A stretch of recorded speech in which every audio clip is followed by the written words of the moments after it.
Welcome to Venice Views. I'm Pam Johnson, Marketing and Communications Officer for the City of Venice, and I'm standing out here in the heat and the bright light where the old Dairy Queen used to be. You know, years ago when the bridge up here was only 2 lanes, you would come home over that North Bridge to Venice, and right on the right-hand side would be the most wonderful place welcoming you, the Dairy Queen.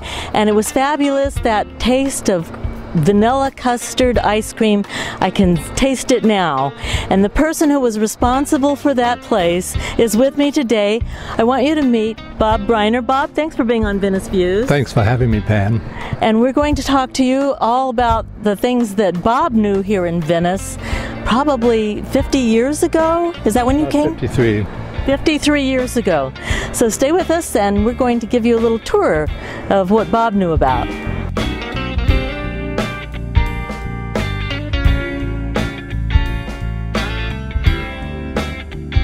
Well, Bob and I are standing here on US 41 Business, right across the street from Barclays. But, Bob, what did this place used to be before it was Barclays?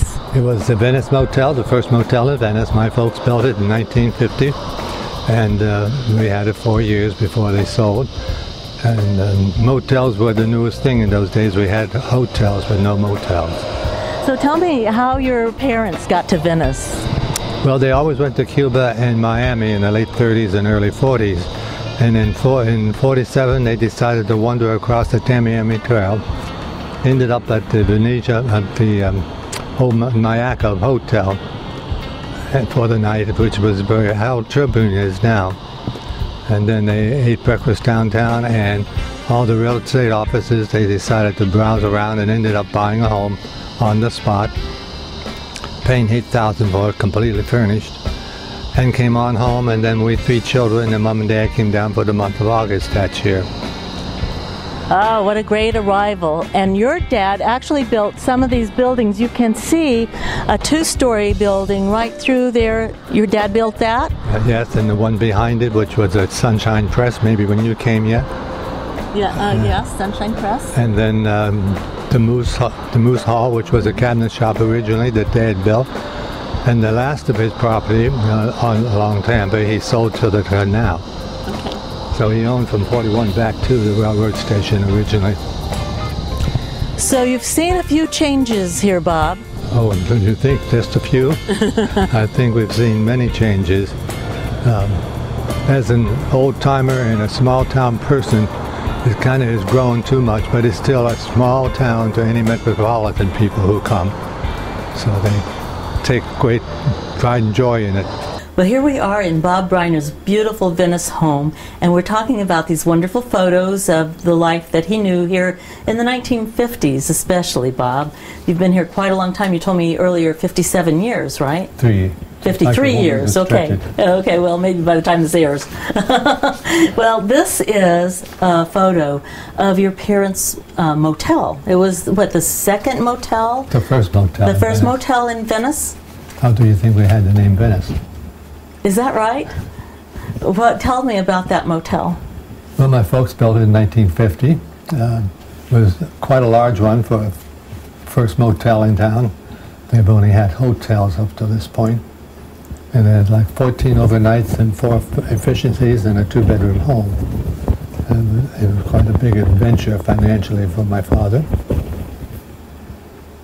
And interested in what we used to rent rooms for. In the wintertime, they were $9 and $10 a night. Oh, wonderful. And in the early days, everything went half price in the summer. So they went down to 4 and 5. My goodness. In this day and age, they don't reduce anything, I don't think. Well, that's fascinating. And actually, were your rooms pretty much full all the time? During the winter season, yes. We had a lot of KMI folks. Oh, yes. The boys would be in school and they'd stay there. The boys or the parents, or both? The boys would be in school and the parents would be staying at the motel. I see. So the boys stayed in the dormitory at the KMI building, and the parents would be at the motel. Would be across the street. Oh, how great. And so, so how long did your parents own that motel? We had it 4 years that we operated it, and then they had sold it. I think carrying the mortgage, which is where they used to make a lot of money. One story of Mrs. Scott from Texas. who sent her nephew there and was paying for it. And she wore white shoulders. I always loved going in her room. But anyhow, Mrs. Scott said to me one evening, she said, you know, I find it just as wrong to live beneath one's means as beyond one's means. Oh, I like this woman's philosophy. I've always cherished that statement and I've remembered it. Well, that's a great one. I love it too. So Mrs. Scott came from Texas every year? Yes, while her nephew was in school. And she wore that wonderful perfume, White Shoulders. Yes. I love that too. Did your parents live at the motel when they were we had running it, yes. Yes.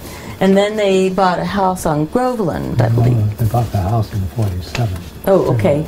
They moved back to the house after we sold it. Oh, I see.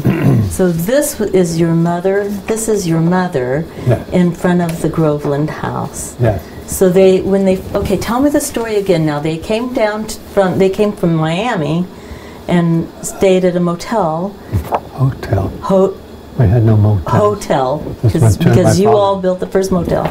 And stayed at the Mayaca Hotel for the night. And where was the Mayaca Hotel? Across the road where Herald Tribune is now. Oh, okay, on 41 Business. It also ended up being our second bowling alley in town. Ah. The one half they tore down and put in a bowling alley. The first bowling alley was down Venice Avenue.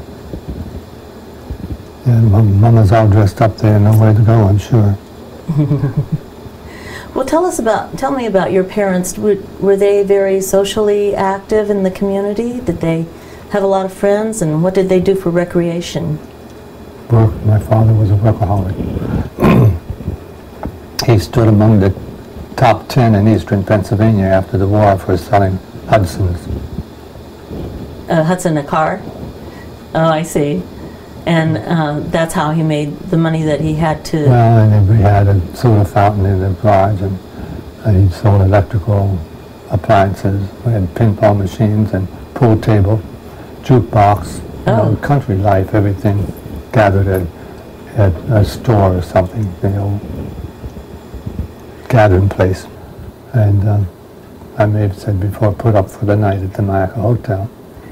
And then next morning having breakfast at a little wooden restaurant behind the gas station, and everything on the street seemed to have been real estate offices. So of course they got involved in looking at properties, and about the last one that they were passing, my mother said, there's a house I think I'd like. And they stopped. The guy was just putting it up for sale, and they liked it well enough that they bought it. They had always had available cash. I was used to nothing but cash. And as I said, they paid $8,000 for the home, completely furnished. And so they bought this house. Did they stay there, or did they come and go? Did they travel some more? Or? Well, they always traveled, but they would come down in the winter some, because we had a summer place and a home built back in Pennsylvania. Mm-hmm. So. And so this was their winter place until they decided to come down and build a motel. Well, and they still went back north to the cottage and the home until after my mother passed. Oh. Yeah. Well, and your dad built some other buildings here in town. Yes. Tell us about Behind that. the Venice Motel, he put up a building for Mr. Gregory, who had a printing press in town. I think he may have been in the Flatiron building in those days. But anyhow, he had an invalid wife also, so Dad put up the long building behind the two-story building we spoke of. And they had an apartment where Gregory could work and be with his wife also, which later became the Sunshine Press. Ah. And you've seen a lot of literature in our past of Sunshine Press. And then the building next to that, which was a two-story building, he built as a cabinet shop for a cabinet company, which later became the Moose Hall. Oh, yes. And then the property beyond that, between that and the railroad station, was sold to the canal. Oh, yes, of course, when that came through in the 60s. 65, yeah. So you came, when did you come? Well, permanently I came in 50. Okay. And stayed. And did you help run the motel for a while? Yeah. Did you meet a lot of fascinating people? Yes. What did you meet people from the circus, perhaps, or? Well, yeah, I knew a lot of circus folks, And of course, I lived right behind the motel, so they would. In the early years, the circus stayed around town. Mm-hmm. In the later years, they rented out all the villas, and they all stayed there and had the bus. Out at Golden Beach. Before that, they were all on their own, going here, there, and everywhere. So you did meet some of them. So what was the most impressive circus star that you met? Well, I was a personal friend of Howard Ronk, the ringmaster. Bobby Kay was a second cousin of mine, and he was one of the top clowns. Of course, I clown myself, I guess, sometimes. I don't know, just lots of them. Corky, I know we had to wash the Corky's dog one year out by my apartment because he was going to New York to the parade, and the dog was going with him in the parade. Oh, what kind of dog was it? Some kind of a little whatever thing, I don't know. Oh. Dog. And here is a photo, an early photo of the hospital. When do you think that photo's from, Bob?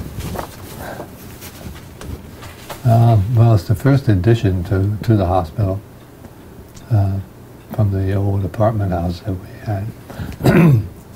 That's right. It started as the Worthington Apartments, I believe, or Worthington. Yeah, it's not Worthington. It's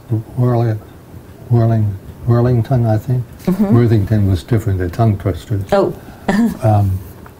The Worthington apartments sat on the corner, and and the Worthington was a two-story behind there, which is the one we had at our beginning hospital. This section has the stone wall in front of what is a fire escape going up to the second floor. And in the days, my mother spent like 6 weeks at a time in the hospital and knocking tent and stuff due to her various illnesses. And I'd go every day to see her and take her some kind of flower. And at the nighttime, she wouldn't go to sleep till she saw me, so I'd go down after I closed the Dairy Queen and go up to fire escape and knock on the window or tap on the window, and the nurse would come and let me in to see my mother. They called me her tranquilizer. Aww. It used to bother me that they'd call me first before Dad, but they knew if she was going to come around, she'd come around for me. Mm-hmm. That was her. Well, mothers are that way with their sons. That's the way it is. So that's a delightful story. Well, she was besides a mother, she was a buddy and a friend, and one I could discuss anything from A to Z, including sex, I used to say. So well, she was a very forward-thinking woman then for that day. To be that comfortable. That's wonderful. And so here are some Dairy Queen pictures. Now, these are people that I don't recognize, but I do recognize the Dairy Queen, as I said before, one of my favorite places here. And so maybe you can tell us a little bit about who these folks are. This is Lucille Blackburn on the right-hand side, who built the Dairy Queen. And she's the Lucille Blackburn Blaylock. Now, who was she married to? Lonnie Blaylock. Lonnie Blaylock. Which was Jim Tom's brother. Jim Tom was vice president of the bank. Right. And beside her is her son, Glenn Hawks, who was working the little juice counter there. We weren't allowed to have anything but Dairy Queen when we started out. I was telling Ed that earlier. So she built outside the actual building a little counter there where they had crackers and juice. And of course, there's yours truly stretching out the window. Yes. This was opening night, and we were giving out free Dairy Queen. Oh. Now you can see the big crowd. Free Dairy Queen. What year was that? What day? 1953. 1953. January 13th. Oh, boy. Number. That's quite a wonderful story. Now, tell me, you didn't tell me already, did you, how you decided to open the Dairy Queen? No, we were looking for property, or my folks were, for something like a ice cream parlor, nightclub effects for young people. And Lucille was building this, so since she was the only hairdresser in town, my mother went there and she questioned her about health. And she said send him over. So I went over and I started out as his first night shift. And became its last night shift. And so, how was that, running the Dairy Queen? You were going to do that for a little while? I was what? You were going to do that for a little while? Yeah, I only planned to do it for fun time or during the busy season of the motel. But I got involved and ended up being there 46 years. And that's how you ended up with the Dairy Queen. Mm-hmm. And how long did you have that Dairy Queen then? The 46 years. 46 years, and what year was that when you... 99. 99, When due to the highway coming. The state bought the property. Right, the state bought the property because they widened US 41 business. Double bridges. That the bridge was so high and so long that you couldn't get to the Dairy Queen anymore. Right. Sad day in all of our lives. Yes. Here's a better picture. Now, we'll do these from left to right so that people will be able to see who you're talking about. That's the opening night crew. And see, we're not all worn out from handing out free stuff. The man on the left is Mr.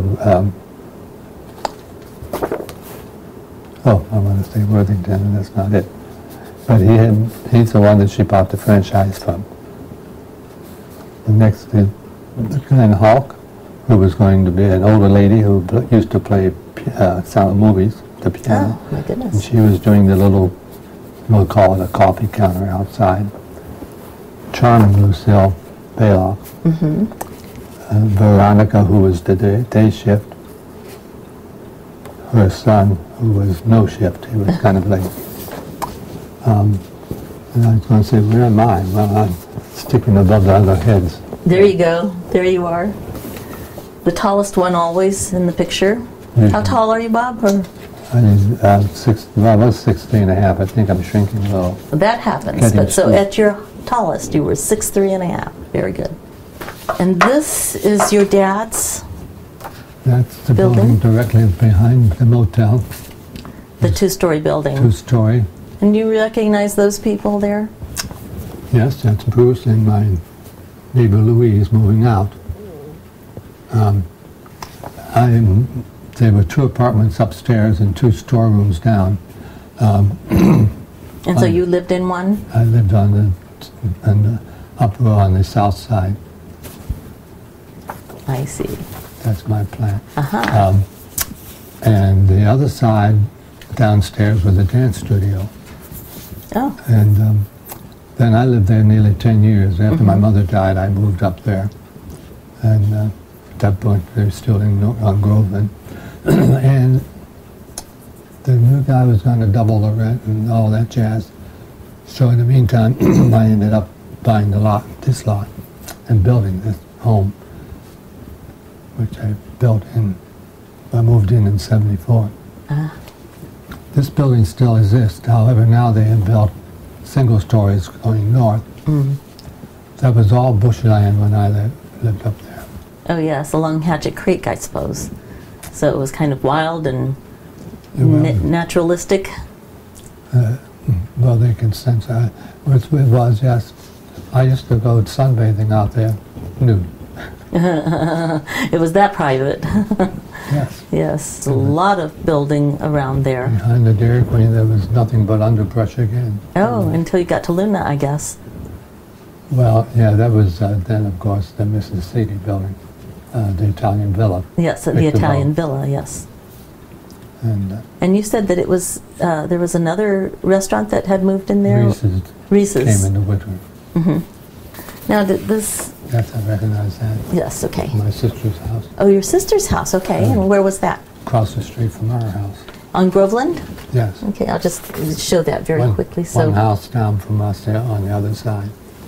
And then behind there, and here was my aunt's home. Oh, so my. we kind of had a circle. So everybody was there. And my aunt's home was, to my knowledge, the last home in the Brotherhood of Railroads. Oh. Is that right? That's the last one to be built? Well, it was the last one that is a deed, not as built. Oh, I see. Well, was this a good place to raise kids in those days? Well, yeah, there wasn't much trouble to get into. Yes. I understand everybody's mother was everybody's mother. Go still watermelons. Oh, really? They were still growing watermelons and gladiolas out east when I came here. In big fields? Mm-hmm. Oh, how beautiful. I bet that was gorgeous. So they grew the gladiolus for florists? And I guess. Yeah. I don't know that. I just know they were. And so kids would go out and steal the watermelons? Yeah, they tried to talk me into going because I had a car. Oh, I see. Well, that sounds fairly innocent these days. Yeah. What else did kids do back then? Well, we used to, after MYF, go to Sarasota and drive across the old Ringling Bridge, which was wooden and clouded gravel, full of fishermen, and the kids would holler out the window, you know, got a bite, and when someone said yes, they'd holler, scratch it. Off we'd go like crazy, you know. I think that's simple things that we did for amusement versus the terrible things today. Yes, it's quite different, isn't it? So, what else did you do for amusement? I worked. That was my whole life. Oh, that was your whole life. It truly was. You knew people at your store. You probably knew them better by what it was they liked to get than who they were. And their names, right? I have difficulty remembering their names and no problem remembering what they've gotten. The chap that I said got the strawberry blizzard and the wife got the small chocolate shake.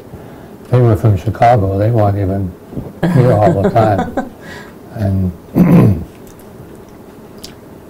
one of my regulars that would come down and stand Casey Key, car had problems, and AAA came and went to jump it, and they blew the battery up, and they went and left the people stranded there, you know, 11 o'clock at night.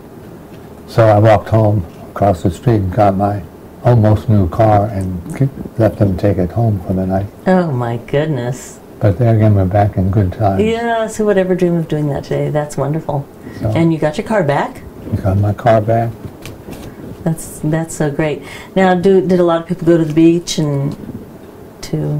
Yes, and of course, you know, when KMIs came, all the girls were out. Oh, yes. and in the winter when the KMI students came down, they probably kept you busy at the Dairy Queen as well. Yes, they monopolized the girls, and we were always glad to have them come visit. Like I would say in the bus tours, in the historic bus tour that I used to do, I tell them that, excuse me, that KMI was, to me, KMI was the savior of Venice. And I used to say when KMI moves out, I move with them.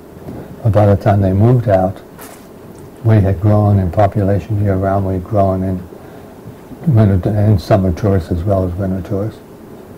So they were, and of course they were anti-service type. So it dropped down to so few that it just gave up. Well, we should tell people who aren't familiar with KMI that it's the Kentucky Military Institute. From Linden, Kentucky. A high school that was from Linden, Kentucky. And they came down here in the winter, or shortly after Christmas, at the train station, got off the train. The whole faculty and work crew and the boys. And of course the boys came with hollow legs and full wallets. There you go. Good place for a Dairy Queen. And they lived at the place that we call the Venice Center Mall now. That was classrooms downstairs, and upstairs were the regular hotel rooms, you know, with some baths and beds. And actually the Venice Theater today was back then their gymnasium. It was back then, before then, the storage garage for automobiles and gas station. Oh yes, the Orange Blossom Garage, I believe. And gas station, yes. Yes. And who owned that? Do you recall? Was that there when you came here? Yeah, KMI had it. And KMI had it then. Okay. I don't know who started it out. Oh, okay. But they had it, and they also had their armory in it. And then the little theater. The theater. It's difficult not to say little. Oh, I know. It was Venice Little Theater for the longest time, and only in the last few years it's been the Venice Theater. Outgrew Little, but it is hard not to say that. So then they got it and made a charming little theater out of it, I think. Yes, beautiful. And then, of course, the oldest hotel, the Hotel Venice became KMI's, I guess that's where their professors lived, or rather their teachers, their faculty. and family members. Uh-huh. And then family came and lived all over town, I guess. Yes. Is there any particular thing about the history of this community that you would like people to know?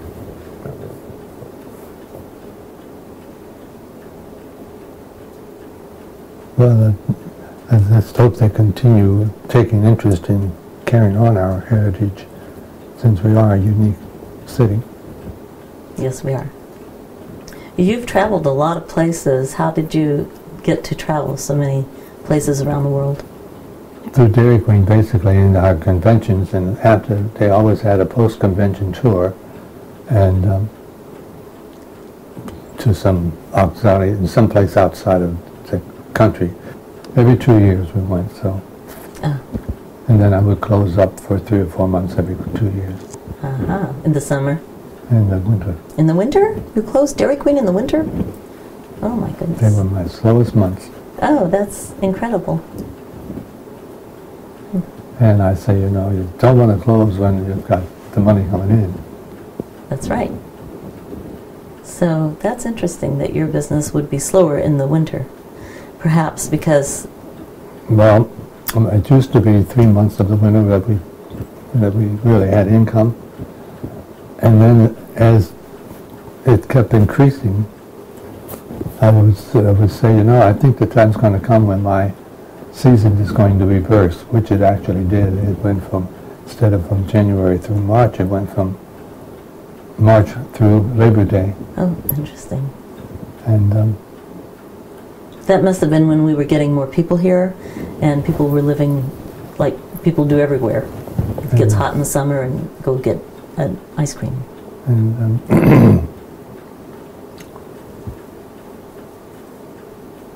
my winter tours were kind of gripey. Sorry? My winter tours were kind of gripey. They were.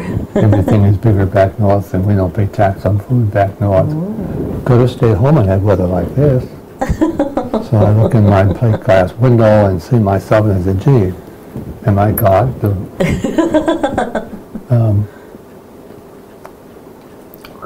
But they pay taxes too, I found out as I traveled.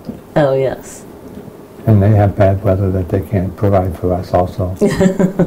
And my theory was, in the wintertime, at least it's running down the drains. We don't have to shovel it on a rainy day. Well, Bob, thank you so much for being with us today. We really appreciate all your stories and hearing about how wonderful Venice was back in the 50s. And we are glad that you were with us today, too. And we look forward to seeing you again next time when we bring you more Venice Views.